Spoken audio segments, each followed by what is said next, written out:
Welcome, this is Melskinner, and I'm going to be taking a look at a brand new game called Tooth and Tail. Tooth and Tail, at its core, shares elements with a traditional RTS game, but there are a number of differences that make it quite unique. First off, it is simplified when compared to a traditional RTS, so it doesn't have the complexity that you would normally see, but it's a matter of perspective that makes it quite a bit different. Rather than being a commander off the battlefield and interacting with the map with a mouse cursor, moving around with that mouse cursor and ordering things with that mouse cursor, instead you are a commander on the battlefield directly rallying troops to you and moving around. You physically move around the map to go to different locations and see what's going on. So that changes the dynamic quite a bit. And for me, I usually don't get into traditional RTSs all that much. There's certain elements of a traditional RTS that I just have a hard time with. And usually it takes some unique element to draw me into an RTS style game.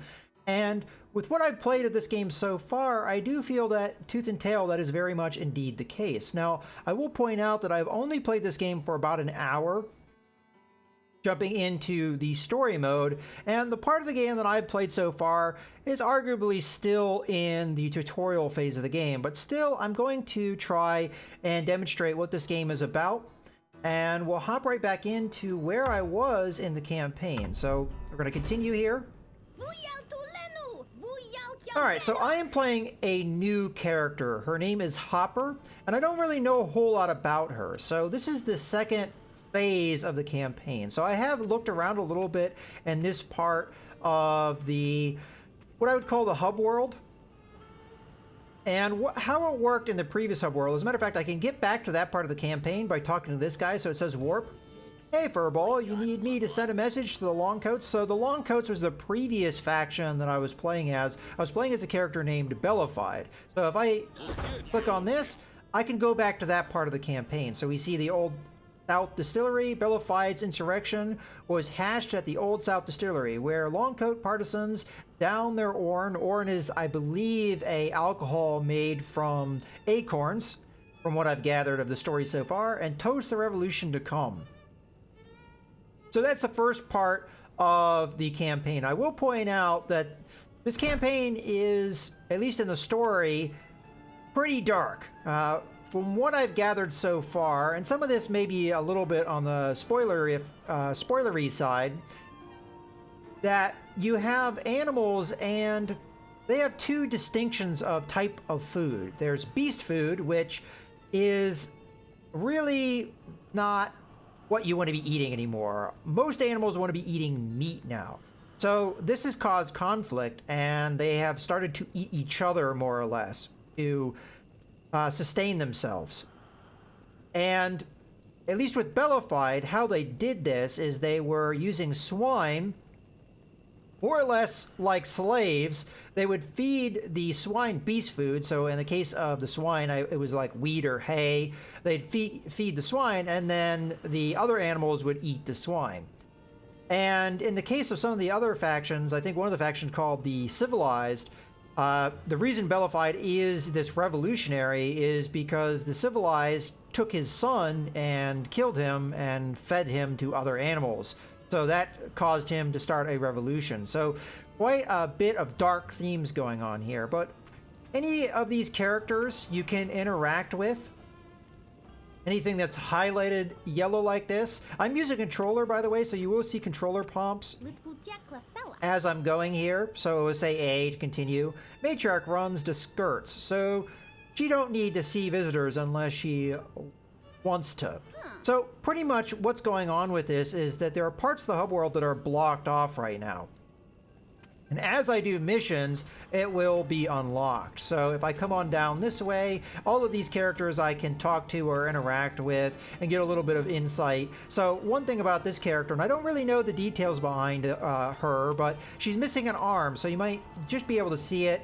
It's kind of hard to tell a little bit on this screen because of the kind of 16-bit kind of graphics that you see here, or inspired graphics, but she is indeed missing an arm. You'll see that in more detail once we get to the actual mission screen, when we see her more detailed artwork. But the quest givers are always going to have these exclamation points over their head. So as I was saying, I don't know what the deal behind her arm is, and I've already talked to all of these people, so gotten the background there. And I'm not going to spend too much time on that, other than the little bit of information I give you as far as the way the campaign is, so you get an idea for that. Let's go right in here. Hey, Nubs, we got a problem, and the Matriarch says you're the one to help. Some of the Matriarch's enforcers who were out near Snickery got caught by a KSR patrol. So I think the KSR are yet another faction. They've also mentioned a Tsarina in the previous part of the campaign. I don't know if the KSR are her troops, if that's the army or what have you, but they seem to be some kind of government body of some type.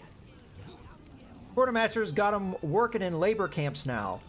If we don't break them out soon, they'll get shipped off to the kitchens. Matriarch won't stand for that, so being shipped off to the kitchens is more or less you're going to get shipped off to be eaten. And into skirts, we do what the Matriarch says. Let's go free those enforcers.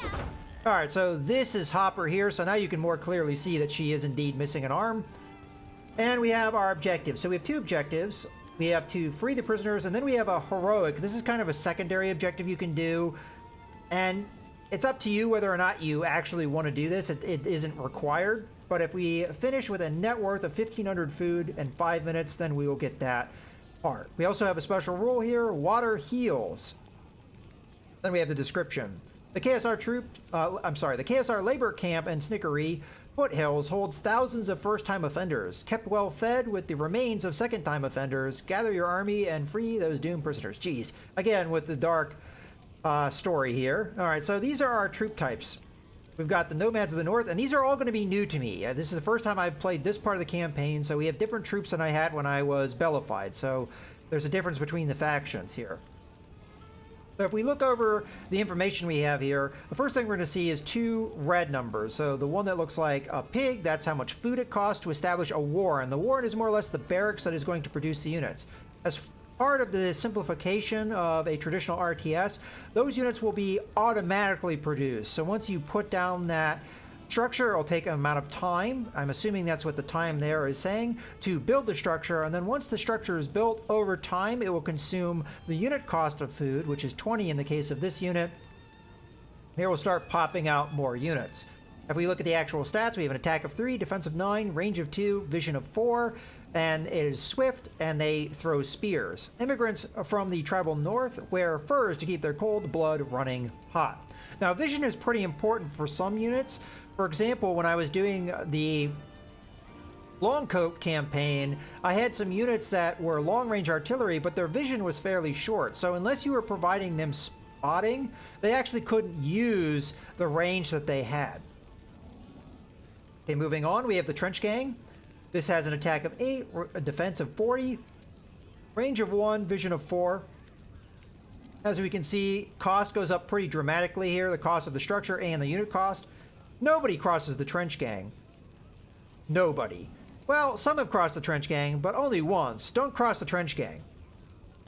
And finally, we have the Matriarch. Attack of 0, defense 40, range 0, vision 6, flying, and is a spawner. Ooh, that artwork. Okay? The family does not suffer disloyalty. Traitors are eaten, but the Matriarch is not without pity. The repentant are regurgitated for one last chance to serve. Oh, okay, so that's what she's doing there. Ugh. All right. All right, let's go ahead and hop in here and see what...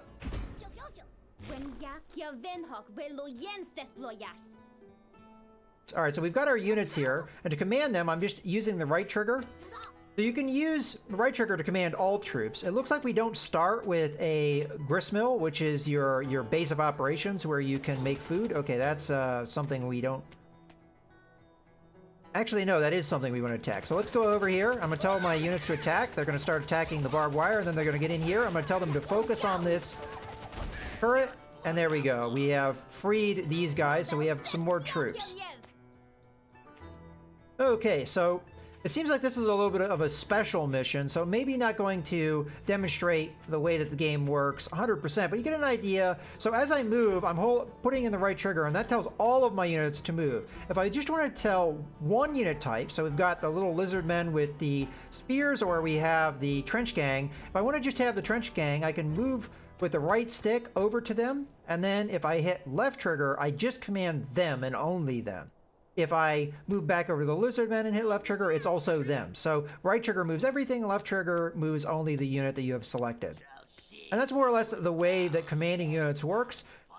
Right trigger, just tapping it tells them to go somewhere. If I hold in the right trigger, that tells them to focus on something, or to retreat if there are no enemies around. So if I wanted to retreat, I'd hold in the right trigger and they'd all run over to where I am and get away from the enemy.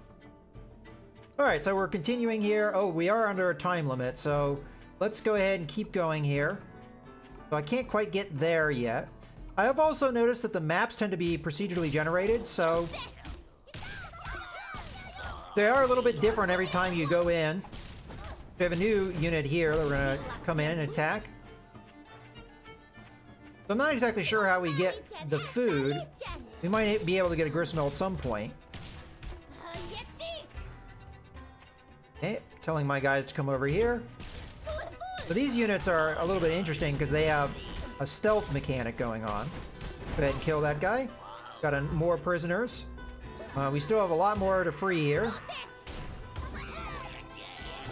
So this is one of those long-range units I was talking about.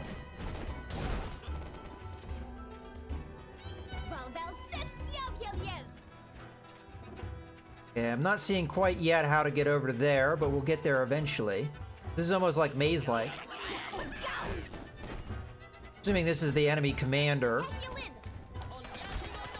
Oh, get over here. Now I have my own life, but if I die, I'll respawn after a period of time. Although this is a little bit of a special mission, I don't know if that's going to necessarily happen. So now we have the matriarch. Let's have our units come over here. Okay, another one of our... It looks like we can come down this way now.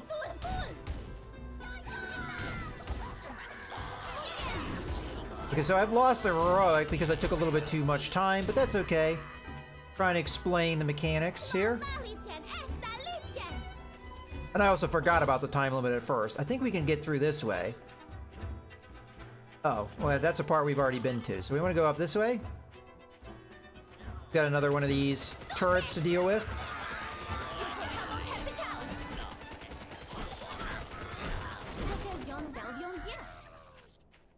Okay. Across here.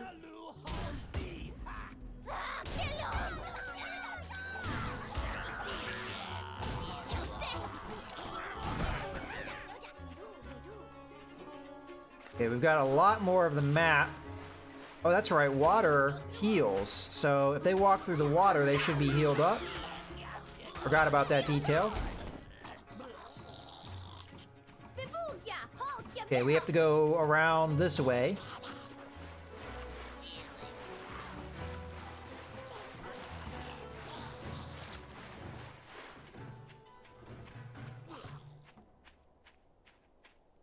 Okay, we can't quite go through this way. We're gonna have to go around.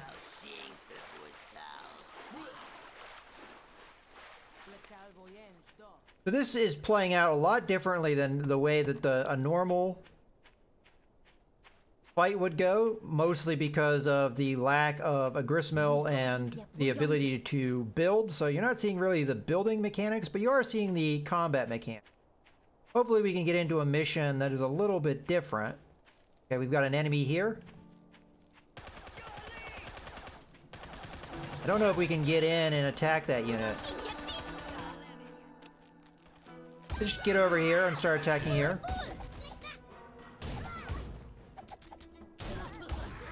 I may have gotten some of my units killed there unnecessarily by those flying units. We'll get some of them healed up here. Okay, it looks like we've got another camp down here.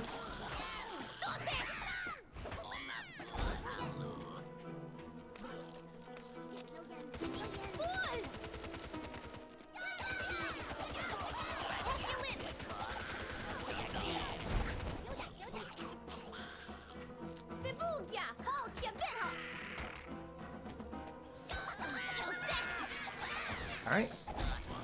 Looks like we got our objective done. I'm not exactly sure how we were supposed to finish with X amount of food, but... Alright, so I'm going to go ahead, I'm going to stop the recording here, and then I will resume it once we get to another mission here, and hopefully it will be one that's a little bit more traditional in setup. You know what, actually, I'm going to go and do a mission I've already played. That way I can ensure that we are playing a mission that has the more traditional mechanics to it. So I'm going to do one of the missions that is fairly late on. I'm going to skip through the story bits for now. We'll also get to see some new units here. So we have... I don't remember if... Alright, well... In any case, we have the Distillery Brothers, which have an attack of 2, defense of 8, range of 4, vision of 4. They have the pistol, and then we have these Engineers for Hire. I can't remember. Some of these missions have obviously special features to them, and some do not. So as a matter of fact, I think I'm going to play this mission instead.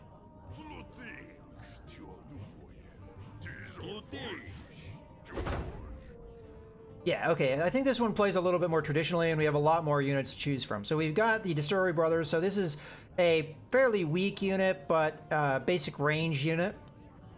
We've got the Freight Union, which is your long-range unit, but as I said, their range is longer than their vision, so unless you provide them spotting, they're not going to be able to take full advantage. We have Uncle Butter, which is a kind of like a heroic unit. It's going to have a lot of defense and be a pretty effective unit. And then you have the Bullet Hive, which is a defensive structure that we can... Alright, with that being said, let's go ahead and jump in here. So this is the grist mill. So I have farms, and these are being worked by the swine. So I can build another farm like that.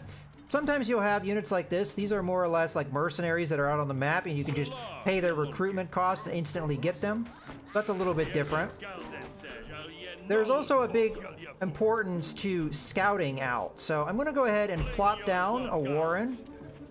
And I do that just by going over to the unit that I want to build, and I just hit A over that area, and then I can build that unit type. So from what I'm gathering, oh, and the reason I lost some food there is because I queued up the farm. You can do that if you don't have enough food. So I'm going to go ahead actually and build up some defenses here. It looks like the enemy can only come from one direction, so I'm going to go ahead and build some of these defensive structures to stop them from being able to come through. Alright, so now let's do our scouting. So we just saw the enemy commander walk through. Alright, so we just saw they have some defenses there. This is another grist mill that we can get. Now, just like a traditional RTS, your farms have only so much resources, and they will burn out. And I think the game is designed in a way that matches are supposed to be fairly short, so your resources will run dry after a certain point. Okay, so continuing to scout here, we see another turret. And also, if I want to go back to base, I just hold an X, and then I just fast travel back there. Alright, let's go ahead and use our food to continue to expand our army. We're going to recruit some of these guys that are sitting here, but I'm also going to start building some more recruitment facilities. Okay, our turrets are working on some things.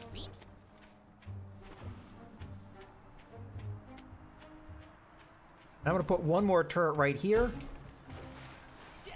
Go ahead and start moving my units. I'm going to go ahead and also... Well, we don't quite have the food. Let's go ahead and just get to where the enemy is and start attacking some of their structures. So I can tell them... Oh, and I just died, so you're going to get to be able to see what happens when you die. You just respawn back to your main base. Okay, let's go ahead and go back to what was going on over here. Okay, so that's a special unit that the enemy has that more or less they move and they will blow themselves up to kill you. Okay, so we've got the enemy in here. We're going to use Butters to just burn them out from behind, more or less. We do see they have turrets, but we'll be able to knock them out here fairly quickly. As you can see, Butters is a very powerful unit. Now they've got more of these guys coming in. Okay, let's see if we can knock these out as well. And these are their production buildings as well. Now, we don't have that many units over here, but we're doing very good damage.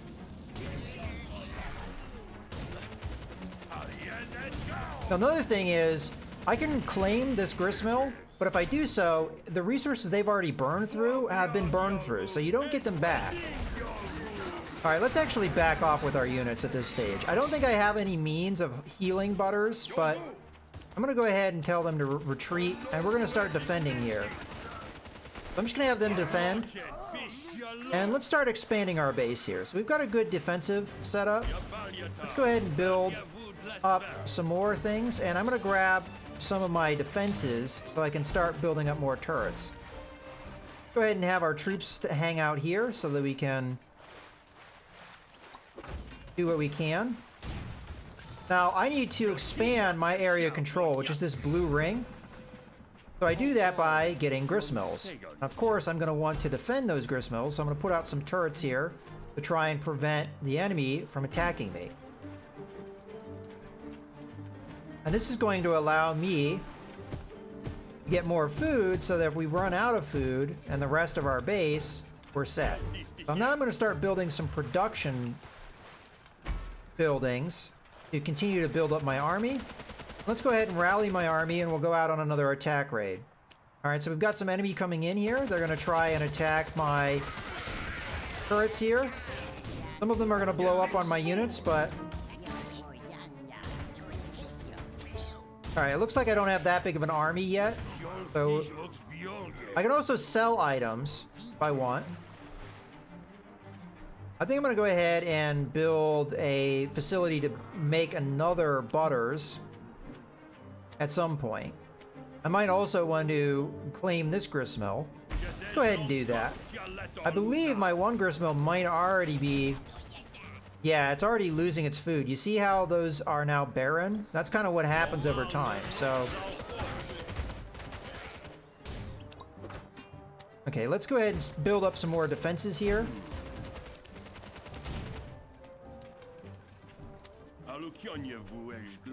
I'm also going to build, as I said, a way of getting another one of those Butters units. Let's go ahead and start building some farms over here. I'm just going to go ahead and queue up as much as I can. Alright, let's get more units over here. Looks like we've got plenty to do an attack. It looks like the enemy has reclaimed that one gristmill. So, after this attack has been thwarted, we'll go in and attack.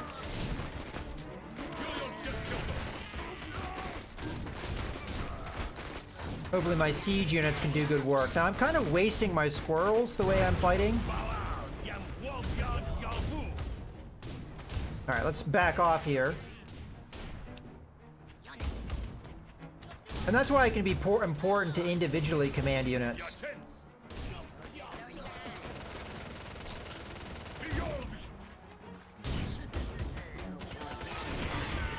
Alright, let's continue to build up our farm here.